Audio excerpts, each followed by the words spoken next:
This episode has everything: Greeks, geeks, crystal meth, jello shots, phone sex, and a walk of shame. This is Felicity Was Here.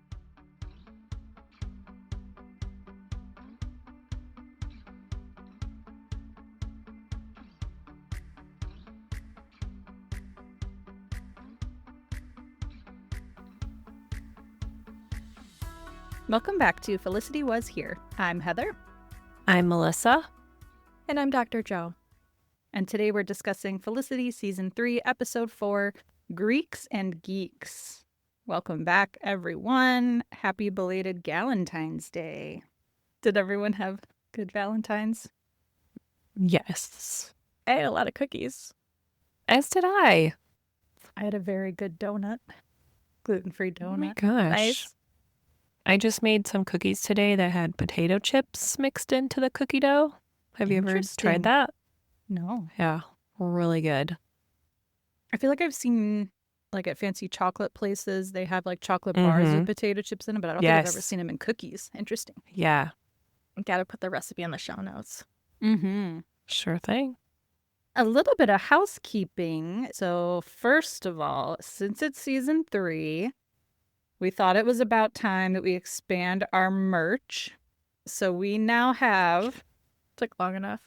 I know. Well, we've had some, like, Felicity Was Here logo merch, which is great. We love it. I've got, a sweatshirt, a t-shirt. I've got all kinds of stuff. But we thought a lot of people might want to represent their team. We just had the Super Bowl. It's the Olympics. Like, everyone's about their teams, right? So we now have in our Redbubble shop Team Felicity, Team Ben, Team Noel, Team Javier, Team Meghan, Team Julie, and even Team Leon, if you are a big fan of the Frosted Tips. So check out our store on Redbubble. We also have some merch around Dr. Joe's trademark saying that's a trauma response. So if you love to talk about trauma, now you can get stickers, you can get a mug, you can get a t-shirt, bath mats, who knows. Yeah. You can get all kinds of stuff from the Felicity Was Here shop. So go to redbubble.com, just do a search for Felicity Was Here, you'll find our shop, and go ahead and search for some of the new merch. We're really excited about it.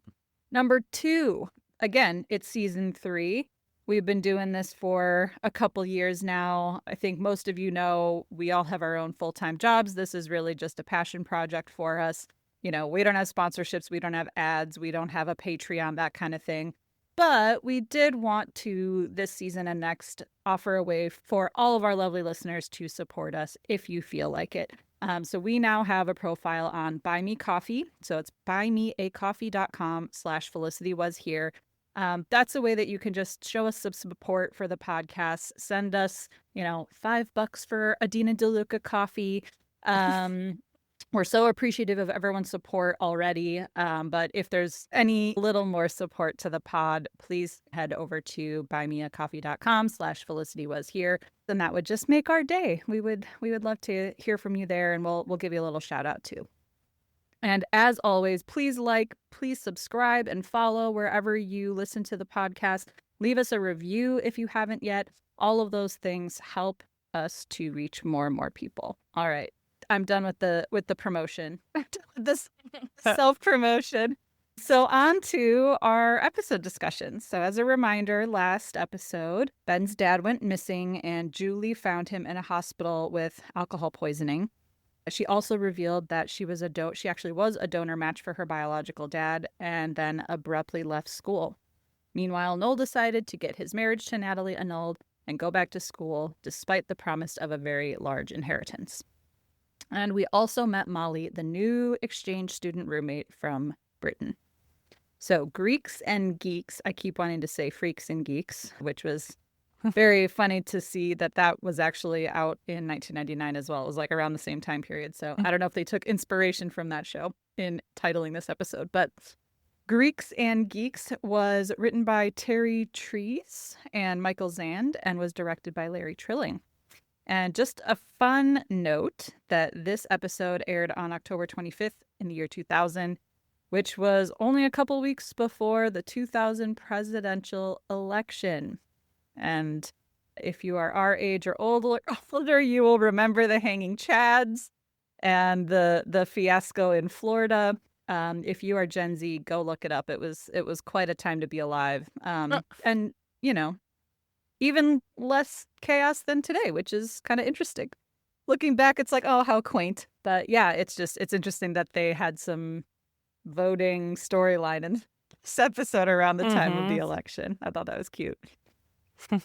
So we open with Noel, who has moved into the loft. Him and Sean are chatting, and Noel is studying up for a job on campus at a computer center doing on-call repairs. So Sean's teasing him as he's playing on his computer, asks him when the next Star Trek convention is, and does the little Vulcan sign.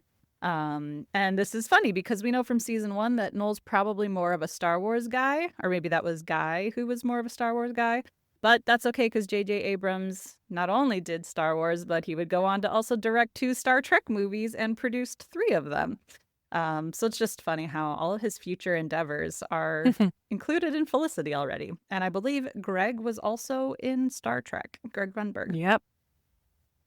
Shout out to Greg Grunberg, our new Instagram follower. So exciting. Very, very humbling to see that pop up. So now we have both parts of Sean and Meghan following us on Instagram. It's very exciting. So Noel tells Sean that he mostly wants this job for his resume so that he can pay rent, not be late on rent. And Sean gives an impression of Ben. It's so hilarious. It's fucking gold. The like head scratching with the palm. I was dying. That was good. So then Meghan bursts in to grab the landline phone and runs up to Sean's room. So as Sean and Noel keep talking, we hear Meghan, working on her new job, which is a phone sex chat line. So Sean is a little disturbed at what he's hearing, goes up to his bedroom, and Meghan is chatting on the phone, talking in a sexy voice. And she says it's like, yeah, her new job, she is going to lose $20 if, she Sean interrupts her. Meghan says that she will lose $20 if she gets interrupted on this call. And I gotta say, you'd have to pay me more than $20 to be doing phone sex. Like, you could be making 6 figures on OnlyFans selling feet pics. Like, Meghan's also rich, I thought. So I'm like, why? She doesn't need the money. Like, what's going on here? Good point. Right. I forgot about her being rich. I mean, I guess her parents are rich, but yeah. There's no storyline that she got cut off. Right. $20 a minute, I would do it, but not for the whole Not 20 thing. flat. Like, that's a fair what? point. Maybe she did mean $20 just this next 60 seconds. I loved her voice. Like, even in the year 2000, I know. Yeah. I'm Misty. Yeah.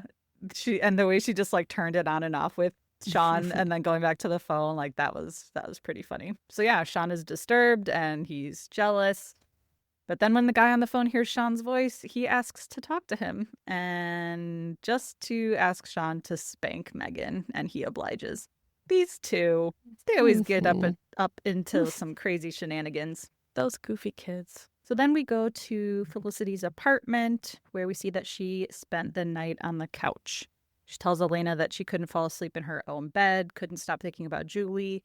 She watched the tape again and was just focusing on how final Julie's goodbye was. But Elena says she doesn't really know what else they can do. Life doesn't stop. They both have papers and exams to get to. They're all very stressed out about school. And just then Julie's mother calls, obviously unaware that Julie has moved out. Elena tells Felicity not to say anything, that, they need to respect Julie's wishes, that Julie will want to tell her parents herself. So Felicity lies that Julie is in class and takes a message. So would you all have told Mrs. Emrick? I guess it depends on how much time had passed. Like, is this the next day after she left? Like, I would be like, oh, well, maybe she just hasn't, like, worked up the courage to tell her mom yet. If it's been weeks, then, yeah, I would say something for sure. Like, I wouldn't be able to lie about it. Yeah. What about you, Heather? Yeah, I kind of agree on that. Like, if it was the very next morning, maybe I would have just said, like, oh, she's not here right now. That would be true. She's Yeah. not here Yeah, right now. exactly. That would not be a lie. I probably wouldn't be like, she's in class. Like, that Right. would feel like too much. I'd just be like, oh no, she's not here. I'll take a message. I'll tell her to call you if I hear from her or something. I don't know. It's also interesting that like this kind of storyline wouldn't really exist today because of cell phones, like she would just call her daughter directly. And if she doesn't hear back, then maybe call friends and start to search for her. So it's just, it's kind of interesting that this whole storyline was very 90s/2000, I guess. Hmm. Even Felicity going missing. It was like, no one's heard from her. She got it's like when we were in college, you just text your friends and say where you are and then text the next morning. I mean, if you then don't hear on the phone, I'd be freaked out. But it was just, this episode to me was very clear that like this is the year 2000 and not 2026. Yep. So then at Dina DeLuca, Sean is filming Javier studying for his citizenship, and Ben and Felicity are there too, trying to calm Javier down. Ben also offers Javier to help him study, even though he should be studying for his own midterms and helping to take care of his dad. So then Ben goes off into the back room, and Javier asks Felicity if Ben even knows anything about American history. Felicity's like, sure. And that gives Javier a vangina. Oh, God. There's so many good Javierisms. So then Noel interviews for the computer repair job with a guy who is way too into computers. He's saying that they have souls. There's a whole interconnectedness. It's a little weird. He's got a Yoda figurine on his desk, though. So again, more Star Wars, Star Trek stuff comes up. Computer guy says that Macs are like guys, they're your buddies, but PCs are like girls. They're not as easy to get to know. He also calls computers patients, and then he tells Noel that he wants to put him through this challenge or a trial to test his skills later in the week before giving him the job. So he wishes Noel luck with the Vulcan salute, and Noel gives one back with his head hung in that was like, oh no, I have to do this, don't I? He has to. So I also looked it up, and apparently Computer Guy was in like all 3 Mighty Ducks movies. I was gonna say, I'm like, I've seen him a million places. I was just looking right now too. Like, Yeah. oh, that's where he's from. Yeah. I mean, I feel like I saw the movies when I was really little, but it's not one that I've rewatched many Right. times. So I mean, I know Joshua Jackson's in it. That's about it. And what's his face? Emilio, right? Yeah, Emilio Estevez. So then back at Felicity's, Ben is over studying. When Felicity finds a little baggie of white powder in her and Molly's shared closet, which was formerly Julie's closet. So her and Ben are like, what the hell is this? I mean, it could have been in there for years, who knows? But Felicity goes out to ask Molly if she knows what this is. Molly says it looks like crystal meth, which her brother used. So Felicity thinks Molly might be covering. She's like, look, I wouldn't care if it was yours. And Molly's like, well, I hope you would care, but no, it's not mine. I'd never touch this stuff. It's, terrible. I've seen my brother go through it. It's awful. So Molly insists it's not hers. So then Elena and Ben come in to take it to them. Elena's like, what, you think it's Julie's? Elena's like, I don't think Julie would ever use drugs. But then Ben says, well, it could explain her moodiness lately. Like 1 minute she's fine, the next minute she's really low. So this gets the crew thinking now. I like how like you would maybe assume it was weed or like cocaine, and they're just like, no, it's crystal meth. Like, yeah, what? straight to crystal meth. I was like, what? I mean, that Molly apparently has seen the stuff. It's interesting. I'm sure 12, 13-year-old me was like, what's that? What's crystal meth? You would have had to ask Jeeves what crystal meth was. Yeah. Yeah. I'd have to go in an AOL chat room and be like, does anyone know what crystal meth is? Oh. But yeah, it's interesting that the show went that deep into meth. Like, was meth a big deal? I don't know drugs. Like, was meth a big deal back then? I feel like now it is. Like, Yeah. and like that's the one you hear about. I figured I thought it would have been like cocaine or something back in that day. Yeah. Right. Is that the same? I don't Yes. even know. Is that the same thing? Cocaine in Cocaine New is York. not the like, same. Just those Are two they? things go together. Like, what's crack cocaine? Like, isn't meth crack? And then there's crack cocaine? I literally know nothing. We don't even. I'm such a square. I should have paid more attention when I was watching Breaking Bad. Shit. Yeah. See, and that makes sense to me. Like late 2010s is when I didn't think crystal meth was a thing back then. Well, I'm trying to think of like 90s things. So like the show Rent, they were doing heroin, right? So that I feel like was maybe popular back then. I don't know. I'm just going to say hashtag heroin from now on. It's trendy. So then Sean continues his documentary and decides to interview Meghan about her new job. She says she's providing an important service. She is fantasy fulfillment for lots of men all over the world, and that it's not as easy as it sounds. She's got to work to keep them on the line, and every time she gets them, to stay on for some more minutes, she gets more money. So then Sean asks her if shit ever turns her on a little bit. And she's like, I mean, yeah, a little. And Sean freaks out. She's like, what? No, I was kidding. I'm just kidding. I'm just kidding. She's not kidding. We know she likes all different things. She likes being on camera, on the phone. She's up for anything.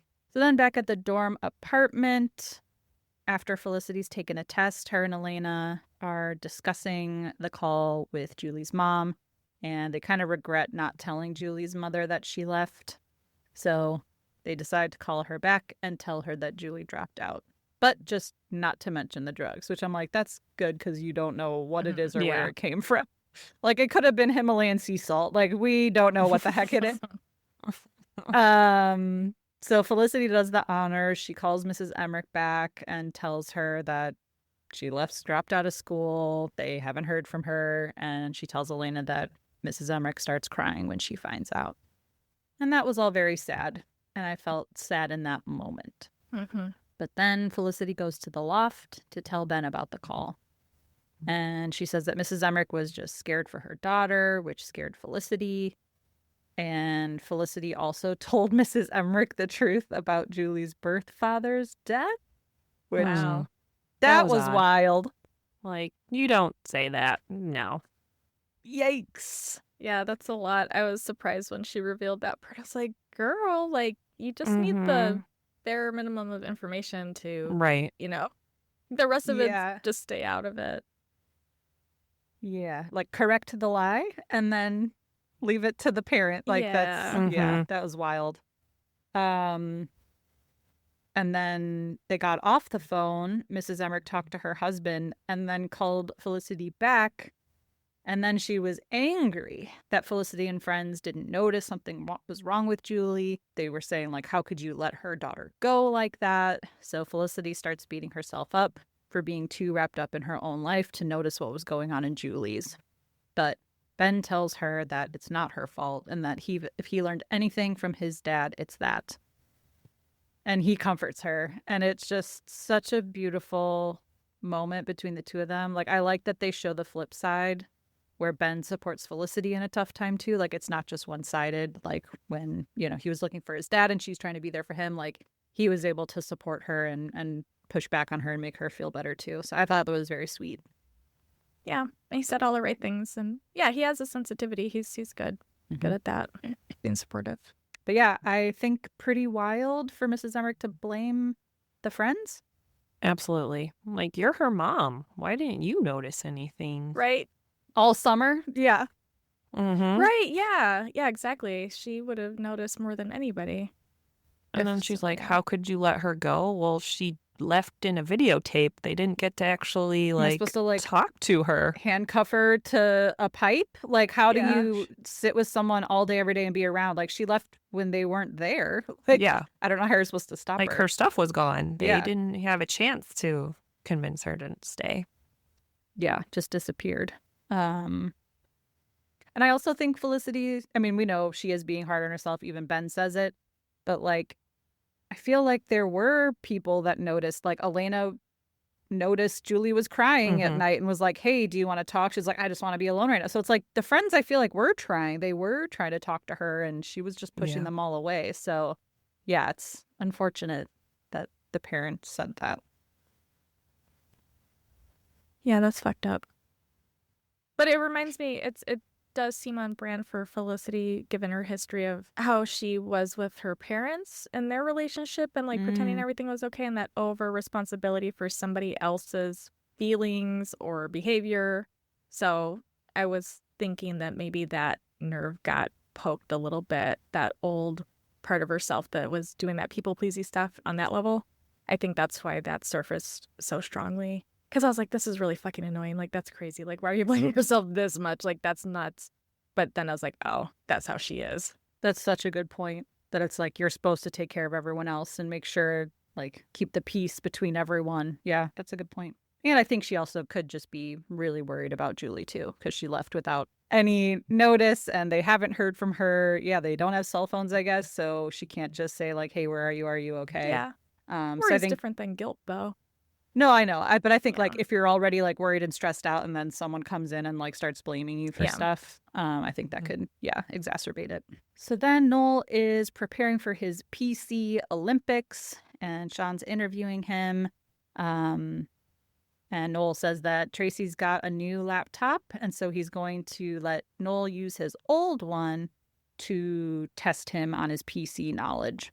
And Sean advises Noel to let the Wookiee win. And I'm like, Sean, that's the wrong fandom. Are we in Star Trek or are we in Star Wars? What's going on here? Wrong one.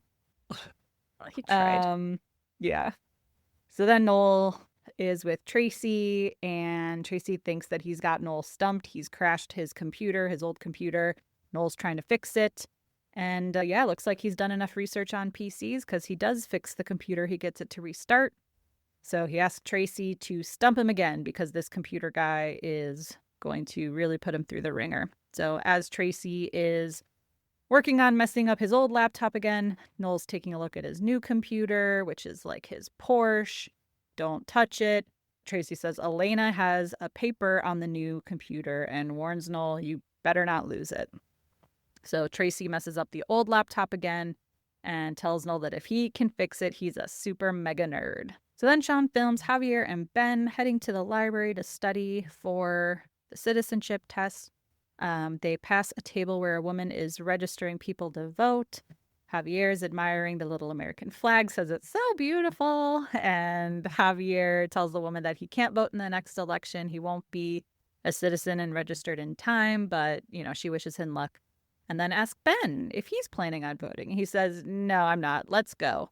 But Javier is aghast that Ben is not planning on voting. Sean starts to kind of like narrate like, oh, Ben Covington, we see him, blah, blah, blah. But Ben shuts him up. Javier then starts lecturing Ben about the privilege that he's giving up. Ben's like, look, it doesn't matter who becomes president.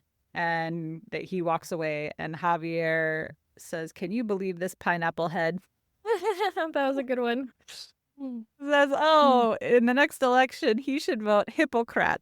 That's the third political party, Hippocrat. I love it. Then we go to French class where Felicity is supposed to give a presentation on a book in French. So she mutters, I don't speak French, so I don't know what she's saying. And then I hear something about independence. So I'm assuming something about independence, which I think is interesting given this episode and Julie leaving off on her own. But yeah, she stops speaking and turns to the professor and is like, I'm sorry, I'm just not prepared. And she goes and sits back down. And like literally that is a nightmare. Like I got the biggest pit in my stomach watching that. Like I'm going to have nightmares replaying that in my dreams. Like that's my idea. I still have these kinds of dreams where you're like unprepared, either college or high school. Or like you have to get to a class, but it's super far away and you have no time. Like all those still happen to me. I know why. Why do they still happen? It's crazy. I'll have where it's like, I don't remember my locker combination. I have where it's like school, but I was never given my syllabus. So like, I don't know what room I'm supposed to be going to. Yeah.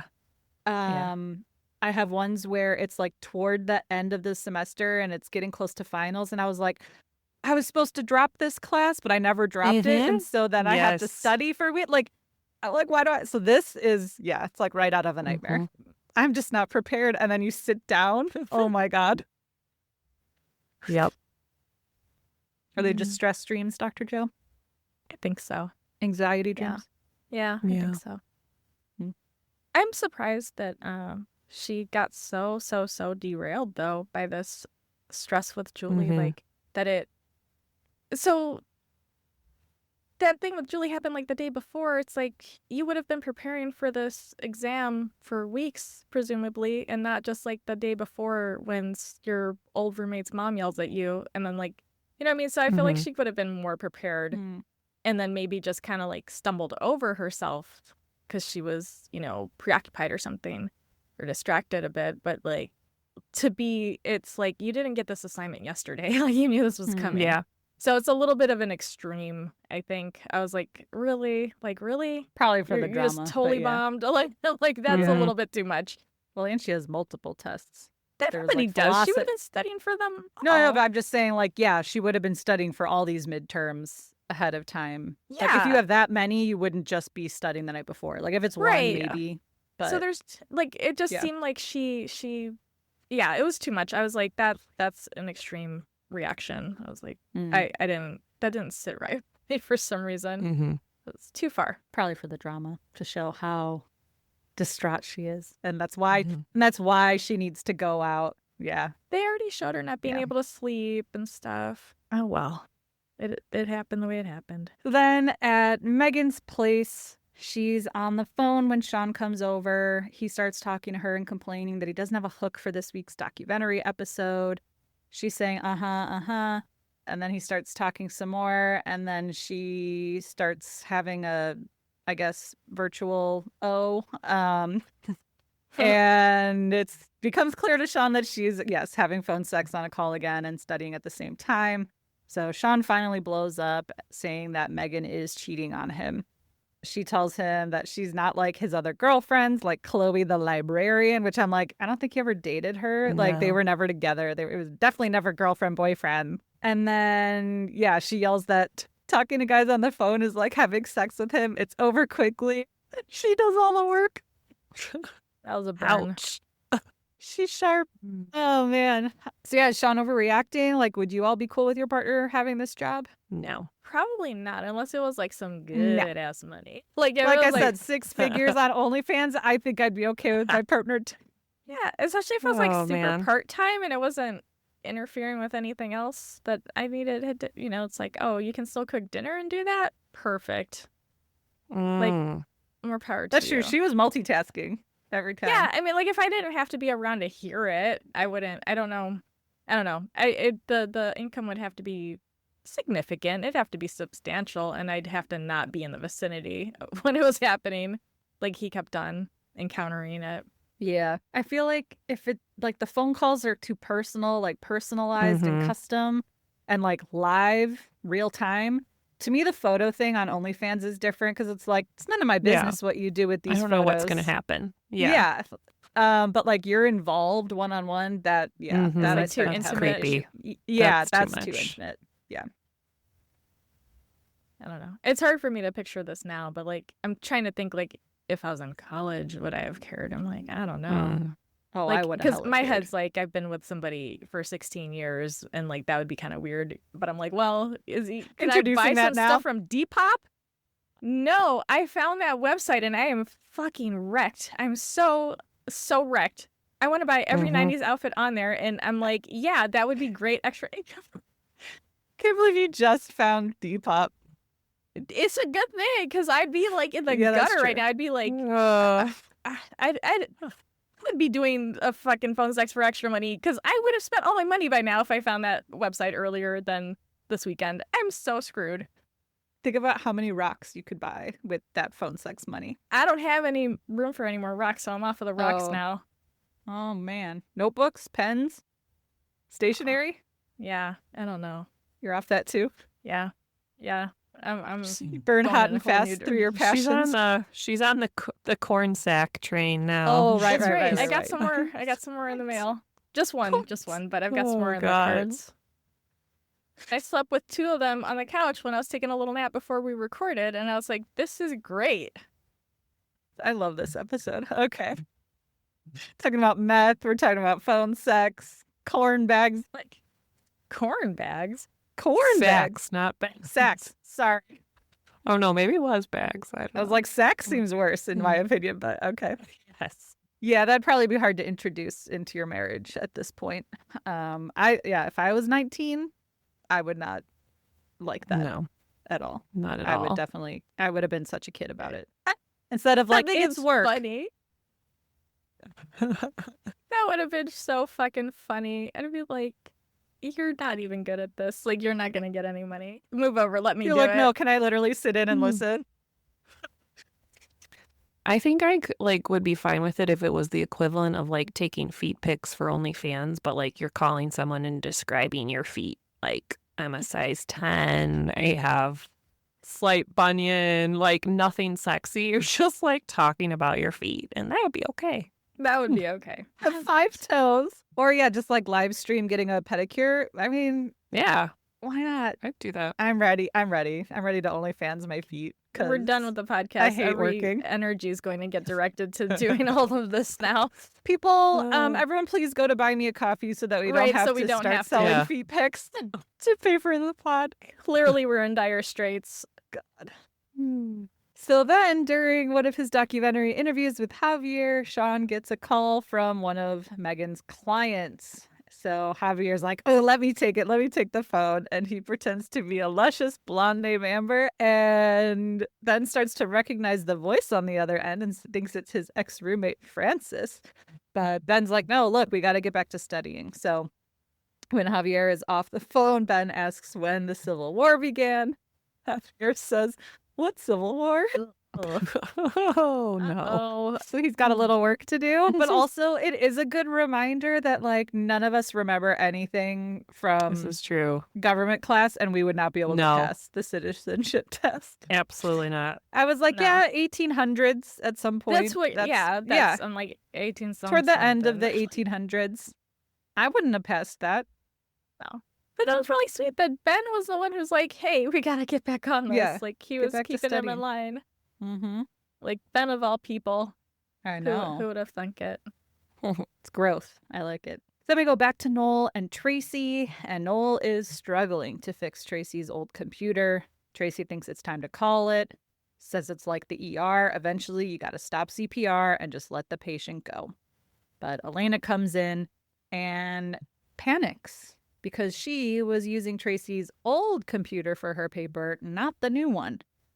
So Tracy got it wrong. She also did not back up her work because that was something you had to do back then too. It wasn't in the cloud. So she orders the guys to get that paper back for her.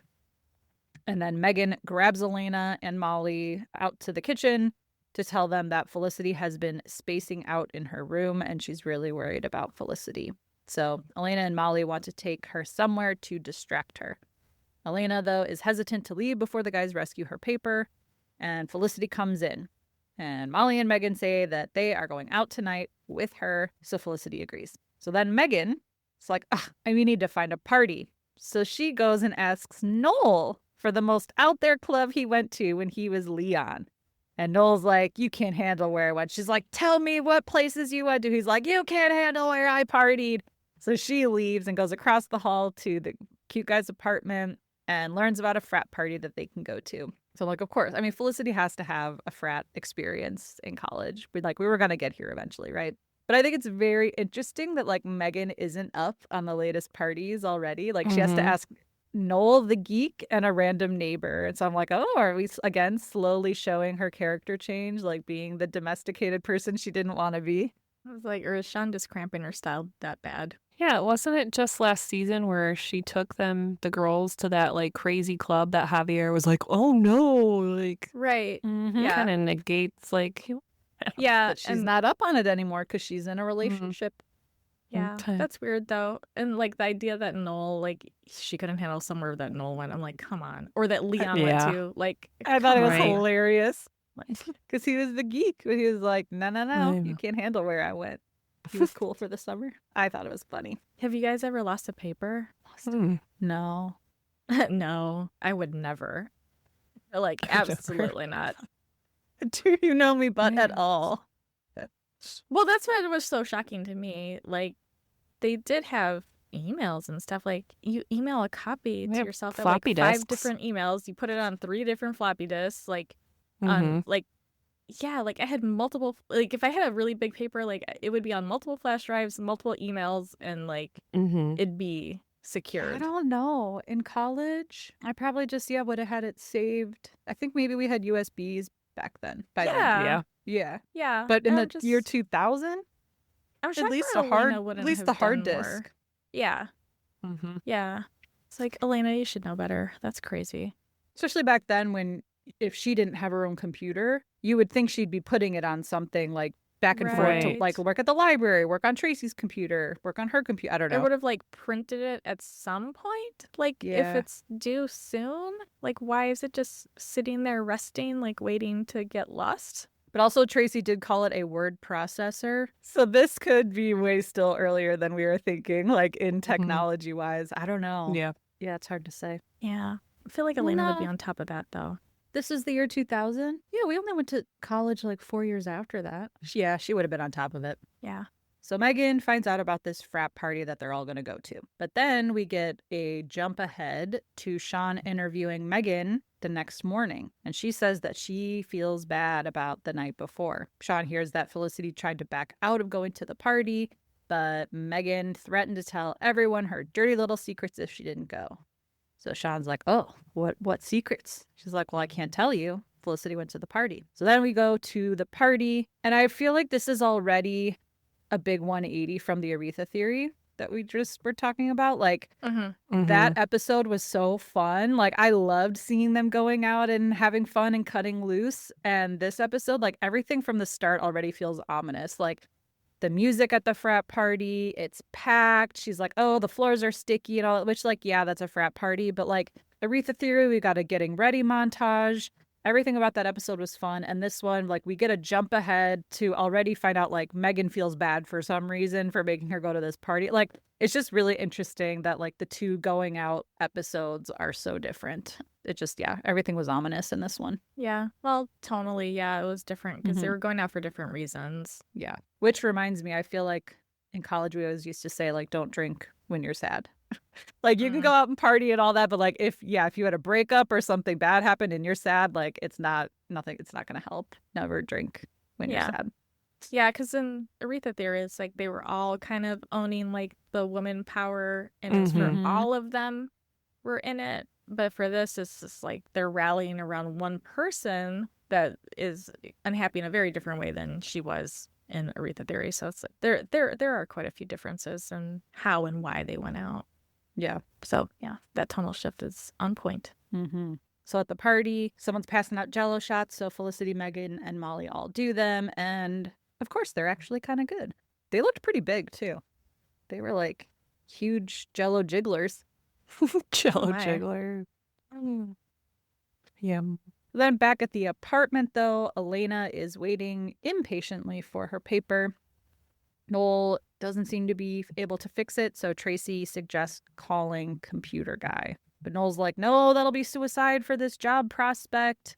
Elena's like, it's murder if you don't call him. So, yep, Noel's got to call him. Then back at the party, Meghan and Felicity get roped into a game of strip ping pong by a dude with a soul patch and a bucket hat. What could go wrong? And I guess I shouldn't say like roped in because Meghan was up for it. Felicity didn't really want to, but Meghan's like, don't worry, I'm really good at this. I'm like, of course Meghan has like a secret superpower up her sleeve. That tracks. But again, this like Felicity didn't really want to do it and she's getting roped in it. So it wasn't just like, let's have fun. Still very ominous. Then back to Elena's. Computer guy comes to the dorm apartment. Elena's like, oh, are you going to be able to fix it? And he says, save the attitude for your blender, honey. What does that even mean? Like, you should be in the kitchen? I don't even get it. Like, what's the analogy? And like asking if he can fix it, I didn't even think that was attitude. It was just very weird. Save the attitude for your blender. Okay. So then computer guy demands a bunch of junk food to fuel his attempts to retrieve Elena's paper, including Doritos, if they haven't. And I'm like now wondering, do they have a secret product placement deal? Like, okay, you're going to mention Doritos 2 times this season, and you're going to get Allie, what's-her-face, what's her, Allie Landry. I was like, not Allie Larder. Allie Landry, you're going to have her on for a few episodes to promote Doritos. Like I feel like there's a conspiracy here. So yeah, Tracy has to hold Elena back from pounding the computer guy who's about to save her because he's the one with the attitude, honey. Then back at the frat party, Meghan and Felicity appear to be really good at ping pong, as Meghan said, even with taking multiple jello shots. And now they're taking some more jello shots. And the guy passing them out recognizes Meghan's voice. She tells him to walk away. But Molly then comes up to them to let Meghan know that it's time for her phone sex shift. So Meghan has to go and do her call, leaves Felicity. And so Felicity's like, okay, Molly, you're up. Molly's like, oh, no, there's a guy over there that I'm talking to, and he's reading my palm. And then she's like, no, stay. And she's like, no, I'm allergic to the balls. And Molly, like, leaves her alone. And all I got to say is, what the fuck, Molly? Terrible friends. Like, you dragged me out here. I didn't want to go. Like, Meghan, okay, I get it. Like, she told everyone, like, hey, at midnight, I have this call. Like, remind me. She's going to go do her call. But, like, Molly's just like, nope, you have to do this. I'm going to go talk to some stranger. I was so pissed. That's disappointing. Yeah. I mean, again, like, they just met Molly, so maybe we don't know if she's a good friend or not, but I mean, she seemed caring and sweet and concerned before, so that's kind of weird that she got flaky all of a sudden. Like, what? Mm-hmm. Yeah, that was super weird. Unless, like, was she already drunk? Yeah, I think it had been a while. Like, I think they were all lit at that point. Okay, Yeah. so it's like, you got to have a plan before you leave the house. You got to have a plan. You got to have a buddy at all times. Yeah. That's part well, of the that's plan. the thing, too. I'm like, Meghan was playing with her while Molly went around and did whatever. So, like, now Megan's got to leave. Like, Molly should have stayed. You're tagged like, in. I'm your more, turn now. I'm more pissed at Molly in this situation. So, yeah, tag team. Exactly. So then we go to Ben and Javier. They're studying some more, but it's not going well. Javier starts worrying that he's going to fail the test and that all the people he invited to his citizenship ceremony are going to see him embarrass himself. But Ben tries to calm him down, but in a way that doesn't really sit well with Javier. He's like, oh, like, even if you fail, like, so what? So you're not a citizen. It's just a piece of paper. It's just a card, right? And Javier's like, don't take offense to what I'm about to say to you, but you are a spoiled little man. Like, this is so much more than citizenship. It's about being part of the best family, the family of America, blah, blah, blah. Unlike Ben, Javier wants to be a part of the democratic process. And so he gets up and leaves, and Sean's like, oh, I'm going to turn that into a PSA. I thought, like, overall the message is good, and I get it, but, like, isn't Spain like, Javier's from Spain, right? Like, I was like, is Spain not a democracy? I don't know. It just seemed interesting. I don't know. I think it's more through the immigrant lens, not like, yeah, I didn't have a democracy and now I do kind of thing. It's just like, you're here and you don't appreciate what you have. He gets to be a part of this one. Okay, yeah, like, oh, I'm living here now and I want to be a part of it and Yeah. that family. Yeah. Okay. Like my friend who lives really close to the fucking ocean. She's like, oh, I'm going to take a walk on my lunch break. And then she sends me a fucking picture of the ocean. And I'm like, bitch, you were sitting on this the whole time and you're not there like all day, every day. I'm like, what is wrong with you? And yeah, like we said before, the people who get the citizen, like the immigrants who take the test know more about our government and our country than we do. And Absolutely. people, who were born here. And I guess I thought marrying Samuel, maybe he would have been a citizen, but I don't know. I don't know all of the rules. I don't think it's automatic like that. Yeah. Mm. No, we're notoriously difficult to obtain citizenship here. No, I know it's difficult, but I thought, I mean, that's why they do 90-Day Fiance, right? I don't watch that show either, but I thought it's like all for green card marriage. But no, I think there's lots of hoops. Like, that's just one of a gazillion hoops to jump through. Mm. So then back at the frat party, Felicity has now had too many jello shots. She's still playing ping pong. The room is literally spinning. Dr. Joe, what was the camera angle that you said for that it was crooked? Like a Dutch tilt? A Dutch angle? Yeah. Dutch what? The Dutch tilt or Dutch angle. Dutch tilt, Dutch angle. Yeah, that was happening. I thought it was really brilliant. Like, they actually had the room spinning to show that she was drunk. So, yeah, her ping pong game is now hurting. She's no longer winning. She does have a hot partner, though, played by James Carpinello, who apparently has been married to Amy Acker since the early 2000s. So, yeah, go Randy. Oh. So yeah, they lose another point. He takes off his shirt and she reluctantly takes off hers. And so now she's just in her bra. Who among us? No, I'm kidding. I don't think I've ever had a jello shot in my life. No jello shot? I don't think What? so. I didn't Oh. drink my ass off until I was 22. Mm-hmm. I didn't do anything until a couple years out. Till you were legally allowed to. Yeah. But then you didn't go wild and have jello shots on your 22nd birthday already. What? No.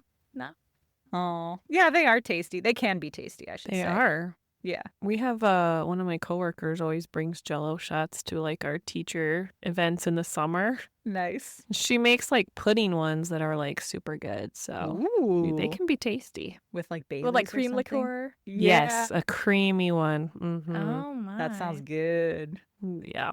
I feel Just like fun. some parties in college made jello shots with Everclear. Those were bad because Yeah. Everclear is nasty. Yeah. So then we go to the street where Meghan is doing her shift at a payphone on the street when Soul Patch walks by and tells her that Felicity is losing ping pong inside, and he proceeds to hit on Meghan.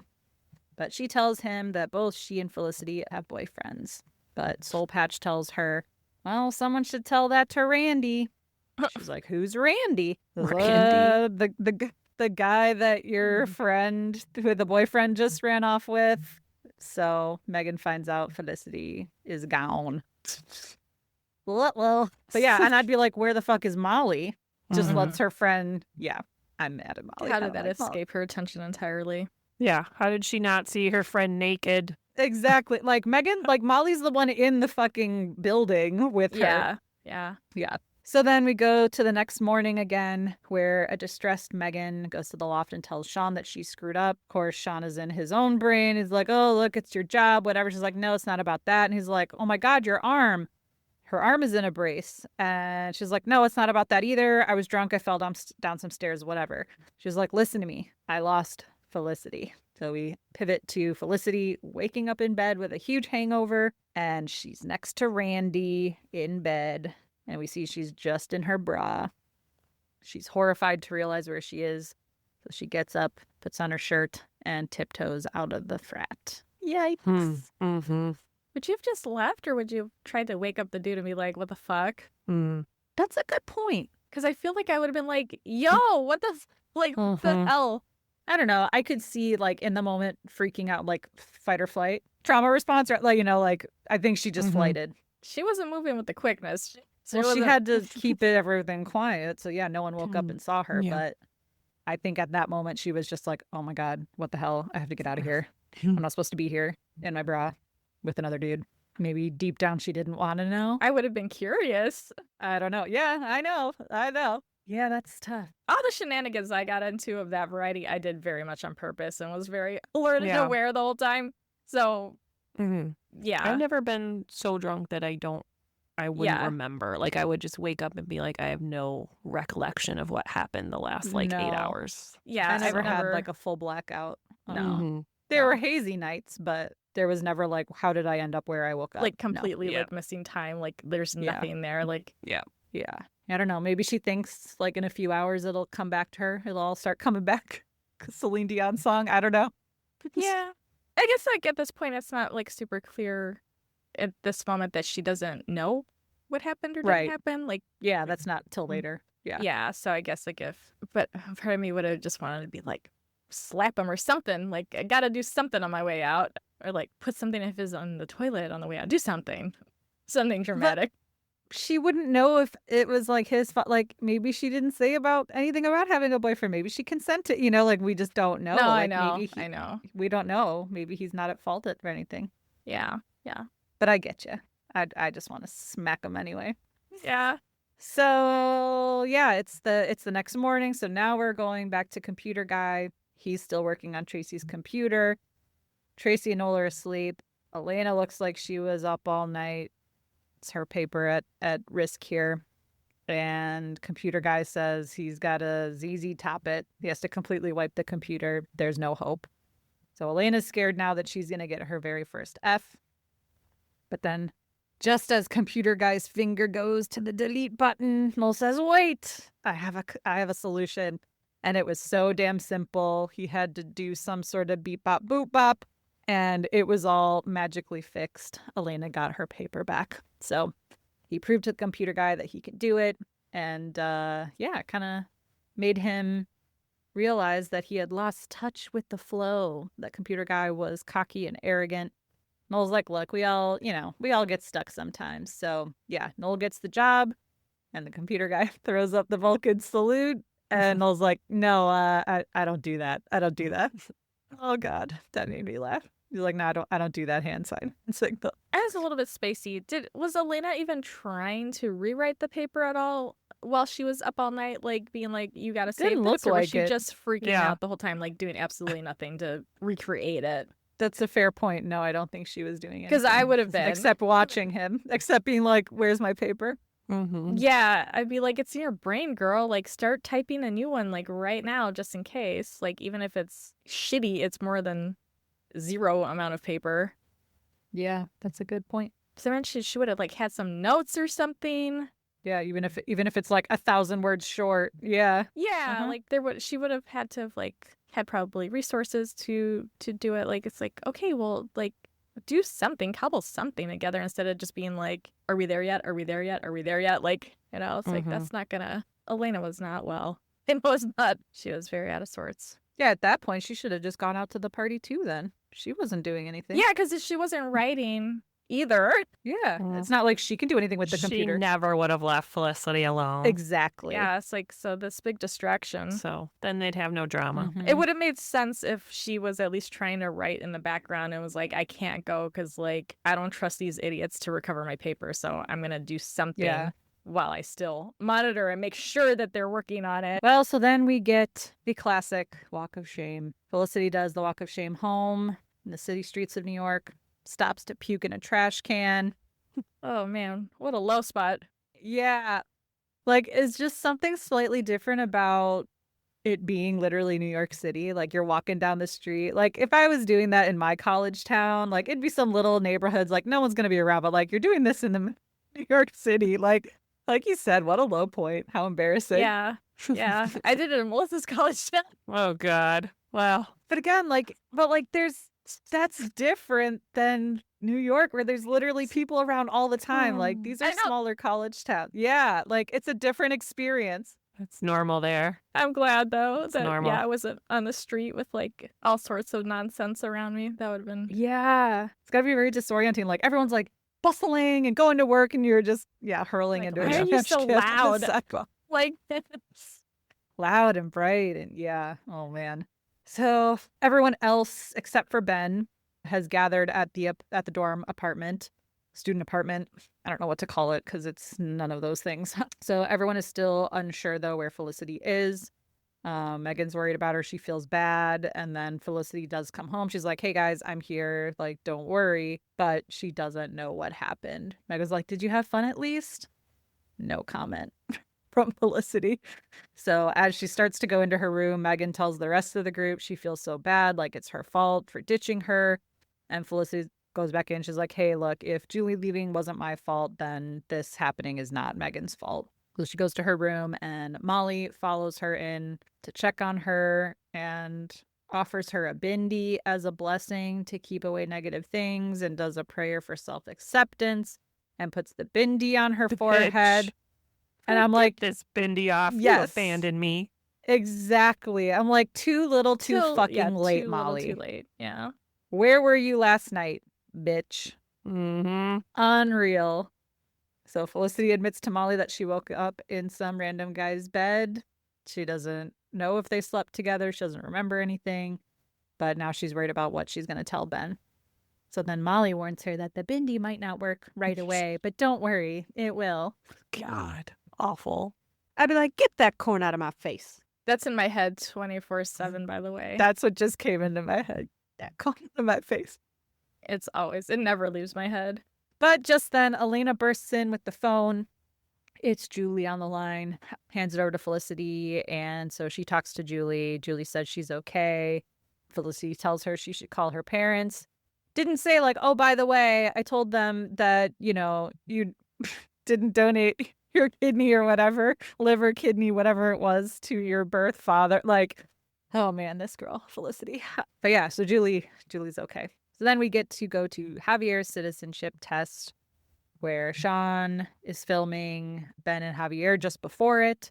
Ben cheers Javier up by showing him his voter registration card, saying he's going to vote. And Javier's so excited for him. He tells him he'll be a part of history.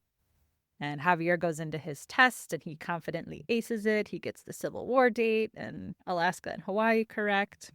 So as he's getting sworn in, Samuel, Ben, and Sean are watching. And then Felicity and Meghan show up to meet all of them and watch. So as a reminder, everyone, if you are not registered to vote, go register to vote and vote whenever you are able to and can. That's our PSA. Also donate blood. And donate blood. If you That is, man, we are such good people. No, I we're like, register to vote. Don't blood. Don't do crystal meth. Don't do drugs. Yeah. So Felicity then whispers to Ben that Julie called. She says that Julie told her that the drugs were not hers. So I guess she's taking Julie at her word. Ben's like, says to Felicity, oh, you must feel so much better now. Felicity says, yes, she does. But she obviously does not feel better now because dun, dun, dun. We don't know what happened. I mean, it wasn't going to be smooth sailing forever, right? Right, kids? Right. Episode 4. We got to episode 4. You gotta have conflict. Yeah. So they didn't break up right away on episode 1 of the season. I'm kidding. But overall, did either of you watch The Good Place? Yeah. The TV show? Yes. A little bit. Little bit. Okay. Mhm. Well, this episode, I kept thinking about what do we owe to each other? Because I feel like that was a thread that kind of went through a bunch of these storylines. Like, was Mrs. Emrick owed notice by her friends of her daughter leaving? Was Julie owed more attention and care from her friends? Like, what do we owe to our country as citizens of this country? And like, how much honesty is your partner owed? Whether it's Felicity and Ben or Sean and Meghan, right? And so I don't know. I thought there was a lot of interesting topics in this episode about like, what do you owe other people? How do you take care of other people? Whether they're your friends or your partners. I don't know. I actually liked this one, but I know Dr. Joe, you did not. So I'm interested. Was it just because like they were extra in these moments? Like you just didn't like the behavior rather than like the actual writing in the episode, or? No, that wasn't it. I think that these what do we owe each other questions are good. And I also think it's important to balance that with not being a Budinsky, like not being overbearing and crossing boundaries. Like you can only help people as much as they will allow you to help them and receive the help. And we can't work harder than people like do for their own thing.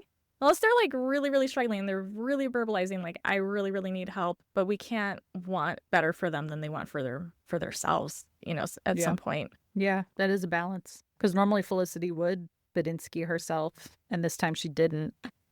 It's interesting. But she wasn't the only one there either. Like there's a whole thing. So it's just interesting that she's laser focused and like it would have been interesting if she was like lashing out at everybody else. Like, why didn't you help her more? But she only blames herself. But again, I think that's rooted in her childhood stuff and hang ups. She needs to go see Pavone again and for a tune up.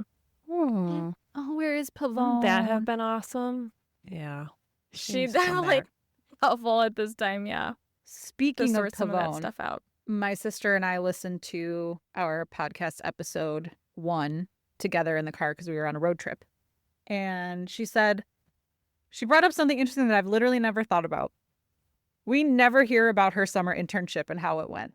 Like, that was the biggest decision of the last season finale. And, like, literally episode 1 of season 3, it's just like she reunites with Ben and they're all moving on to junior year. Like, we never hear about this life-changing, career-changing internship. It never resonated. That never clicked with me, where it's like, how was her internship? Like with, what is it, Calvin? It was the art history one? It was like at the MoMA or whatever. The Met. Yeah. Well, that conversation's not going to make for a Ben's hottest moment. So I don't care. No. I think it, Yeah. it's interesting. It's true that like it's like it never happened at all because I literally forgot because I was just Right? like, ooh, they're together again. Yow. So Well, and for documentary though, like they ask everyone, "How was your summer? What did That's you do this summer?" And true. like Felicity and Ben, it was nothing. They didn't. It was just, "Oh, we're back together. Let's move in." yeah, it was just more about the Yeah. present moment. They're mindfully present, and we're like, summer who? Never met her. Like what? Yeah. Okay. All right. Just reminded me when you said Pavone, because like that was the last time we saw her, was in the bathroom giving her best advice about the internship, to take the internship. So Let's write a book about it.